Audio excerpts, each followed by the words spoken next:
പാലക്കാട്ടെ വോട്ടെടുപ്പ് ദിനത്തിലും ചർച്ചയായി LDFന്റെ വിവാദ പത്രപരസ്യം. പത്രത്തിൽ ആര് പരസ്യം തന്നാലും സ്വീകരിക്കുമെന്ന നിലപാടാണ് സമസ്ത അധ്യക്ഷൻ ജിഫ്രി മുത്തുക്കോയ തങ്ങളുടേത്.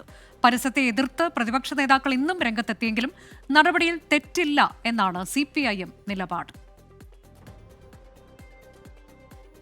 വോട്ടെടുപ്പിന് തലേന്ന് നേതാക്കളുടെ വാക്പോരിനും വലിയ ചർച്ചയ്ക്കുമാണ് LDFന്റെ പത്രപരസ്യം വഴിയൊരുക്കിയത്. മുഖപത്രമായ സുപ്രഭാതത്തിലെ പരസ്യവുമായി ബന്ധമില്ലെന്നായിരുന്നു സമസ്തയുടെ വിശദീകരണം.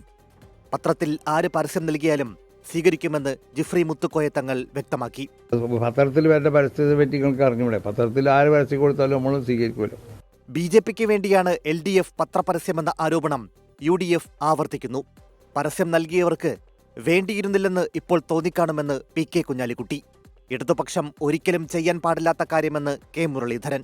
കമ്മ്യൂണലായിട്ട് ഡിവൈഡ് ചെയ്യുന്ന പരസ്യം, അതായത് 4 ന്യൂനപക്ഷ വോട്ട് കോൺഗ്രസ്സിന് കുറഞ്ഞു കിട്ടിയാൽ BJP ജയിച്ചോളും, BJPക്ക് അത് ഗുണം ചെയ്യും എന്ന ഒറ്റ കണക്കുകൂട്ടലിലാണ് ആ പരസ്യം കൊടുത്തിരിക്കുന്നത്. ഒരിക്കലും ഒരു ഇടതുപക്ഷ പ്രസ്ഥാനം ചെയ്യാൻ പാടില്ലാത്ത കാര്യങ്ങളാണ് മാർക്സിസ്റ്റ് പാർട്ടി ഇന്നലെ പരസ്യത്തിലൂടെ ചെയ്തത്. പാലക്കാട് ഇലക്ഷൻ ഇന്ന് കഴിയും, റിസൾട്ട് 23-ാം തീയതി വരും. പക്ഷേ നാളെയും ഇവിടെ മതസൗഹാർദ്ദം വേണ്ടേ കേരളത്തിൽ? അതിൻ്റെ കടക്കൽ കത്തിവയ്ക്കുന്ന പ്രസ്താവനയാണ് ഇടതുപക്ഷ മുന്നണി എന്നുള്ള പേരിൽ ഈ 2 പ്രമുഖ പത്രങ്ങളിൽ വന്ന വാർത്ത എന്ന് പറയുന്നത്. എന്നാൽ പരസ്യം നൽകിയതിൽ തെറ്റില്ലെന്ന നിലപാടിൽ തന്നെയാണ് CPIM.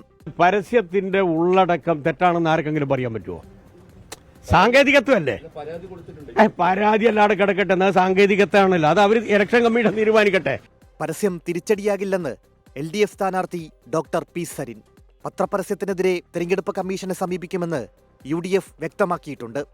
ഉപതെരഞ്ഞെടുപ്പ് കഴിഞ്ഞും പത്രപരസ്യം രാഷ്ട്രീയ ചർച്ചയാകുമെന്നുറപ്പ്. News desk 24.